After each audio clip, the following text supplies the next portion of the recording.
Olá pessoal, então vamos lá, na biofísica, propriedades biológicas, a gente fala especificamente da membrana e das organelas celulares. Então quais assuntos especificamente a gente vai falar? Então um pouquinho sobre as organelas, sobre a membrana e sobre os transportes, focando aí nas difusões e no transporte ativo, beleza? Então lá, modelo básico da célula animal, célula eucarionte. Como é que a gente sabe que é uma célula eucarionte, uma célula animal? Porque o núcleo está organizado, ele é separado por uma membrana e concentra aí as informações genéticas. Então isso é característico da célula eucarionte, aquela célula que contém o núcleo verdadeiro e que tem separado outras estruturas que são as organelas, que cada uma vai fazer uma parte, uma função metabólica na célula. Beleza? Então vamos pegar a primeira das organelas. Mitocôndria. Vocês devem lembrar lá do ensino médio, né? Mas no ensino médio falava, é a fábrica, é a usina de energia da célula. Claro, agora a gente tem que, no ensino superior, mudar um pouco essa cabeça, né? As mitocôndrias fazem um processo aí de produção, de oxidação de moléculas, como os ácidos graxos, como os aminoácidos, né? E a glicose, e produz ATP, né? Então, toda a energia metabólica da célula, tudo que gasta energia vai gastar na forma do ATP. É a moeda energética. Então, quando a gente falar de transporte ativo, no final da aula de hoje, vamos ver que eu vou citar o ATP novamente. O aparelho de Golgi, hoje chamado de aparelho golgiense, né? Que quando caíram os epônimos, né? Mudaram os nomes das coisas, então a gente não fala mais complexo de Golgi, fala aparelho golgiense. Né? Qual que é a função do Golgi? Básica, armazenar os produtos do retículo. Tudo que vem do retículo é armazenado no Golgi, sofre alguns processos, às vezes um controle de qualidade, e depois vai ser exportado para que seja usado na célula, como no caso do lisossomo, né? Ou para que seja secretado, né? No caso das glândulas, né? Que secretam hormônios, ou produtos aí de enzimas digestivas para digestão, etc. O que é importante guardar? Que o Golgi é polarizado. Né? Ele tem uma face cis, que recebe os produtos do retículo, e uma face trans, que é aquela que vai liberar esses produtos, né? As vesículas de secreção, para o uso da célula ou para exportação. Tá? Então, o que o Golgi fabrica? O Golgi fabrica proteínas no retículo granular ou rugoso e produz lipídios no retículo agranular ou liso. Então, toda vez que a gente vê um produto que é proteico, então as proteínas da membrana que a gente vai aprender hoje, são fabricadas aqui, ou no retículo granular, ou nos ribossomos soltos, os poliribossomos que estão no citoplasma. Certo? E os lipídios, né? Então, lipídio da membrana, né? Que a gente vai ver que a membrana é fosfolipídica. Eles são fabricados no retículo liso, né? No retículo agranular. Outros tipos de lipídios, como hormônios lipídicos, também são fabricados aqui, certo? Eles são montados no retículo liso. Outra função importante é a desintoxicação. Então, células como os hepatócitos, as células do fígado, têm o retículo neoplasmático liso muito desenvolvido, porque é o local onde eles vão quebrar toxinas, fármacos, o álcool, né? O álcool vai ser metabolizado aí no retículo liso, beleza? O núcleo, né, sede das informações genéticas. Então, o material genético, a maior parte dele, tirando aí o DNA que tem na mitocôndria, né, o resto, todo o DNA, está dentro do núcleo celular. Né? Então, existe uma membrana dupla, o núcleo tem uma dupla membrana com poros, que permite a passagem de macromoléculas, ou seja, se vocês lembram lá da síntese proteica, o RNA mensageiro sai do núcleo, vai para o citoplasma, ele passa por esses poros, certo? E o que eu reparo aqui? Que esses cromossomos, o material genético, ele está todo embolado dentro do núcleo, formando a famosa cromatina. Né? A gente tem a eucromatina, mais clarinho, e a heterocromatina, mais escurinha. O que quer dizer isso? Parte codificante. Então, se perguntarem assim, onde que é a parte que tem o DNA que está ativo? É a parte mais clara, né? Ou seja, a eucromatina, a área codificante. Onde tem a parte do DNA que não está ativa? Heterocromatina, a parte mais escura, certo? E aqui, essa estrutura aqui é o nucleolo, né? O nucleolo onde tem RNA ribossômico. A gente falou do retículo rugoso, né? Aqueles grânulos no retículo rugoso são os ribossomos. E esses ribossomos são produzidos a partir do RNA ribossômico do nucleolo. Beleza?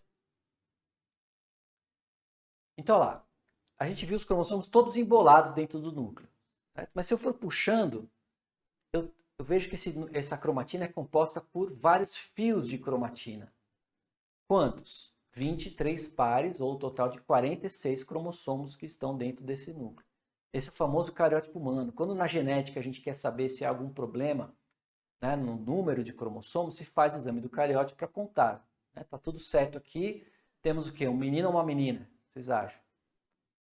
Um homem ou uma mulher? Então temos aqui o cromossomo X e o cromossomo Y. Aqui é o cariótipo masculino. Se fosse uma mulher, teria o cromossomo X, 2 cromossomos X. É um par de cromossomo X. Beleza? Como a gente falou do nucleolo agora há pouco, ele é composto, ele é o núcleo dentro do núcleo, ou seja, um pequeno núcleo. E ele tem aqui uma composição, ele é feito por RNA ribossômico. Por fim, a última organela, que não é a última, né? Tem os lisossomos, não vai falar dele hoje. A gente tem os centríolos, certo? Então, o centríolo, ele é a estrutura que organiza os fusos mitóticos, ou seja, aqueles filamentos que vão puxar os cromossomos na divisão celular. Né? Então, a gente tem essa estrutura aqui com 1, 2, 3, 4, 5, 6, 7, 8, 9 né? Microtúbulos aqui organizados que vão organizar a polimerização dos fusos. Certo? Então, para a divisão celular, um centríolo fica em cada polo celular e vai permitir a produção desses filamentos que puxam os cromossomos para os polos celulares. Beleza? Então, o que você tem guardado das organelas, gente? Forma e função. Isso é o mais importante. O que se pergunta mais é sempre forma e função. Um assunto importante é membrana celular. Então, em outras aulas, a gente vai sempre voltar ao tema membrana, porque é a porta de entrada e saída de substâncias. Né? Então, isola o meio interno do meio externo celular. Então, vai permitir a passagem de substâncias, né? De dentro para fora e de fora para dentro da célula. Então, como é que é essa membrana? Ela é composta por várias substâncias, várias moléculas, mas a principal composição ela é uma membrana fosfolipídica, né? Bicamada de fosfolipídios. O que são os fosfolipídios? Fosfolipídio é uma molécula composta por uma cabeça fosfatada, ou seja, um fosfato. Na química a gente sabe que a forma do fosfato é PO4, um fósforo, 4 oxigênios. E aqui o ácido graxo, né, parte lipídica. Todo mundo sabe, né, que os lipídios não se dissolvem em água. Então isso faz com que a membrana tenha duas regiões. Uma hidrofóbica, uma região onde estão os ácidos graxos aqui, que não tem afinidade com a água, então é hidrofóbica, fobia quer dizer medo da água, e uma parte hidrofílica, o fosfato é solúvel em água. Então se eu pegar, vamos entender isso, ó, sempre que eu pegar um monte de fosfolipídio e jogar em água, ele sempre vai ser organizado dessa forma, protegendo os ácidos graxos para a parte interna e deixando os fosfatos para fora, em contato com o líquido extracelular e com o líquido intracelular. Né? Olha lá, o que mais? Além dos fosfolipídios, nós temos proteínas, como as glicoproteínas de membrana, aqui ó, então, proteínas com resíduos de glicose aqui, né, formando uma arvorezinha, né, que vai formar o glicocálice, que é o que gruda uma célula na outra. Na histologia vocês aprendem isso, né? O glicocálice é aquilo que forma, né, aquela estrutura cimentante que gruda as células epiteliais, por exemplo. Mas isso não é o foco de hoje. E aquelas proteínas que atravessam a membrana, são as integrais, e aquelas que ficam na periferia, que são as periféricas. Né? Beleza? E as integrais, elas fazem muitas coisas, né? Algumas têm múltiplas passagens e tudo, mas algumas atuam como canais iônicos, que permitem a passagem de íons através dessa membrana. Certo?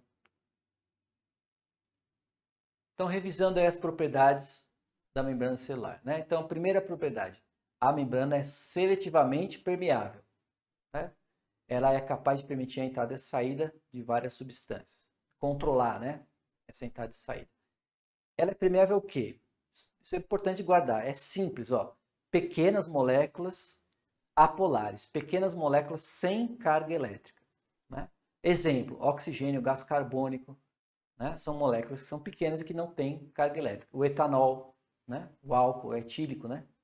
Ele é altamente solúvel à membrana, por isso que passa até a barreira hematoencefálica que chega no cérebro. E a composição química básica é uma bicamada de fosfolipídios com proteínas, além de ter colesterol e carboidratos.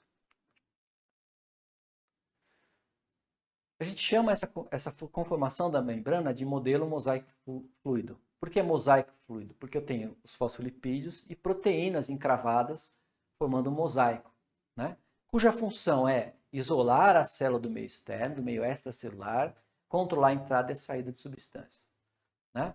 Então você tem lá a dupla camada de fosfolipídios com a posição hidrofóbica para dentro e a hidrofílica para fora, permitindo a passagem de íons e moléculas apolares, então pequenas moléculas sem carga elétrica, e sendo menos permeável a íons, ou seja, substâncias com carga elétrica, e moléculas maiores, né?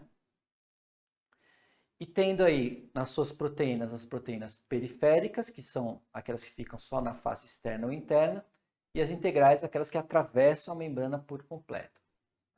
Quais as funções das proteínas na membrana? Atuar como canais, como a gente falou agora, como receptores para hormônios, por exemplo. Muitas matérias na farmacologia, vocês vão ver isso, enfim. Atuar como enzimas e conectores, ligação para o citoesqueleto. Então, lá, a parte dos transportes. Mais básico deles, a famosa difusão simples, que é a passagem de substâncias sem o gasto de energia metabólica. Atenção, gente, o professor não gosta muito quando o aluno fala, não gasta energia, porque tudo gasta energia, todo movimento vai gastar energia, né? Agora, a difusão simples, ela gasta apenas energia térmica do movimento, da agitação das moléculas no líquido. Agora, não vai haver gasto de ATP, certo? Vai para a tendência natural, ou seja, quando a gente fala em gradiente de concentração, significa que há uma diferença de concentração de uma face da outra, e isso vai induzir esse movimento desse íon.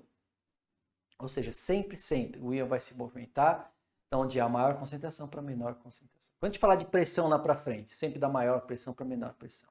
As massas de ar, da maior pressão para menor pressão. Então, sempre do mais para o menos. Certo? Usa lógica, tá? Não fica decorando mais para o menos, menos para o mais. Usa lógica.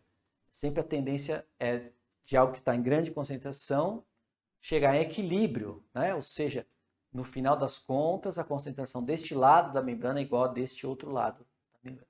Eu sempre faço uma comparação muito simples, que é assim, você imagina um trem ou um metrô, um vagão de metrô lotado e a plataforma vazia. Quando abrem essas portas, é muito mais fácil você sair, se a favor do gradiente, a favor da tendência natural, do que entrar contra a corrente, contra o gradiente. Ou é muito mais fácil uma bola na ladeira descer do que ela subir, que não vai acontecer se não gastar energia, certo? Então a difusão simples, transporte de íons ou moléculas de uma região de maior concentração para a região de menor concentração, certo? No caso dos íons, eu preciso de uma proteína de um canal iônico, certo? Então a gente olha aqui em cor de rosa, um canal iônico, no caso, um canal de potássio, vamos falar isso milhões de vezes na matéria, né? Que vai permitir a passagem do potássio de uma região onde tem muito potássio para uma região que tem pouco. Ou seja, nesse caso aqui, da parte da face interna da membrana para a face externa da membrana. Então eu tenho muito potássio dentro e pouco fora. A tendência dele é vazar, escoar para o meio externo da célula. Certo? E a tendência do sódio, olhando para essa figura, o que vai acontecer com o sódio? A tendência dele é entrar, né, por outro canal, canal de sódio, né, os canais permanentes, os canais de sódio, vão sempre do meio extracelular para o meio intracelular. Moleza? Então, qual que é a diferença da difusão simples para facilitada? Na simples, não há gasto de energia, na facilitada também não há gasto de energia. Nos dois casos não há. Então, qual é a diferença? Na facilitada, existe a participação de canais de membrana, de proteínas que atuam como canais. Moleza? Olha lá. Outra coisa importante, a célula apresenta carga. O meio interno celular é negativo, o meio externo é positivo. Por quê? Por vários fatores. Um deles é a presença de proteínas aniônicas, ou seja, proteínas com carga negativa. Lembra lá da química, o ânion, que é aquele que tem carga negativa? Então, aqui no caso, a gente tem proteínas carregadas negativamente que são grandes e que não atravessam a membrana celular, certo? Então, apenas vai haver troca de íons. Né? E essa carga negativa dessas proteínas, junto com alguns outros íons negativos, como o cloreto, né, vai fazer com que a face interna da membrana seja negativa e a face externa seja positiva. Depois isso vai ser importante, guarda isso aí. Então, lá, olhando essa figura, aqui a gente tem potássio, sódio e cloreto. Qual a tendência do potássio, olhando a concentração? Aqui, fora da célula, no famoso líquido extracelular, então o famoso LIC-LEC, né? LIC é líquido intracelular, LEC é líquido extracelular, certo?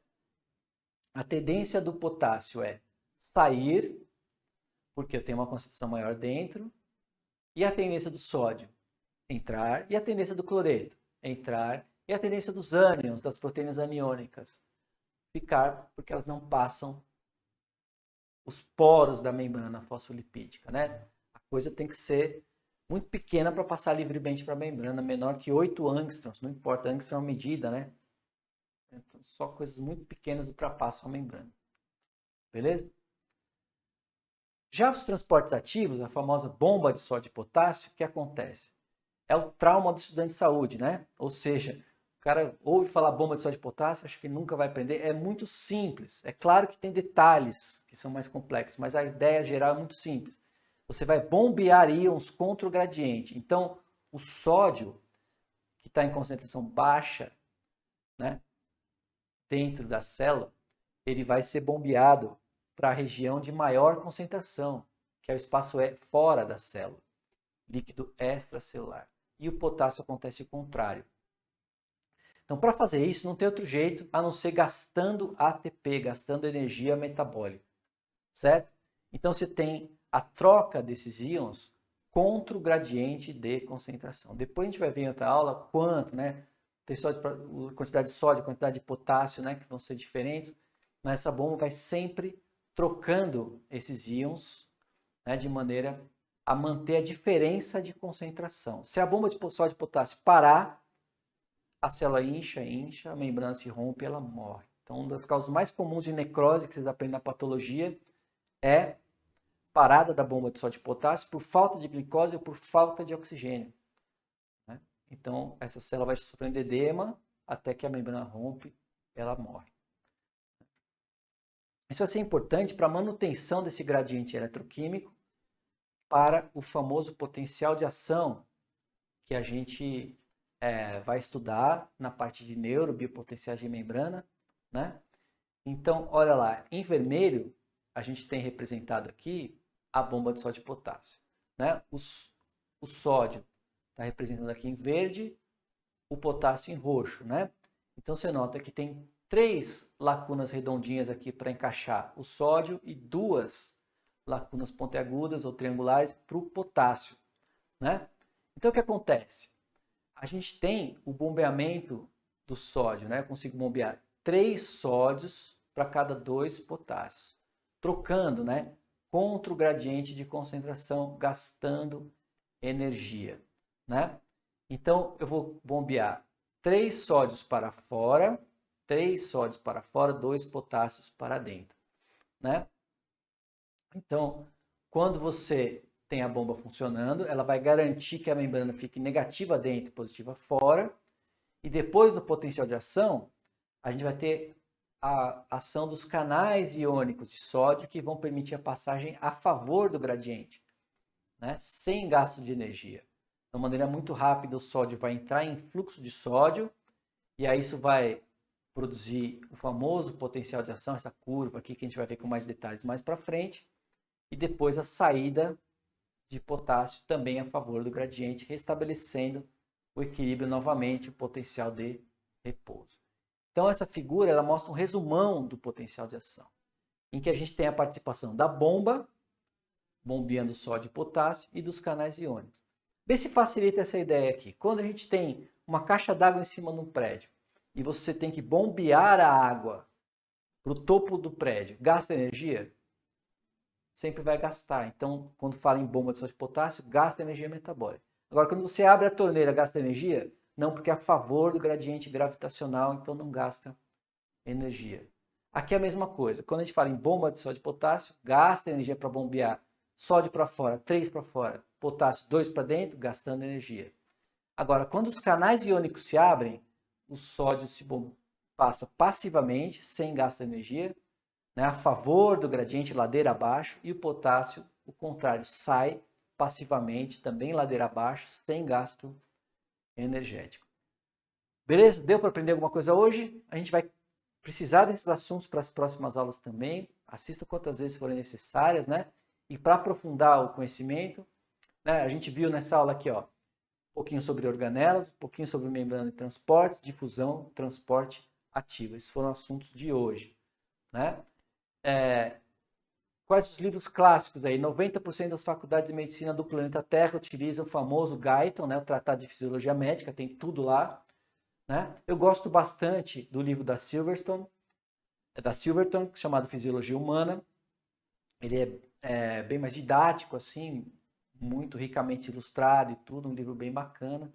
Tudo que precisar aí de fisiologia e biofísica vai encontrar nesses dois materiais, e tem muito mais coisa, né? Vocês podem encontrar na Universidade do Colorado, tem animações, né? Nos outros slides eu vou falar um pouco disso. Bacana? Muito obrigado aí pela atenção de todos e até a próxima aula.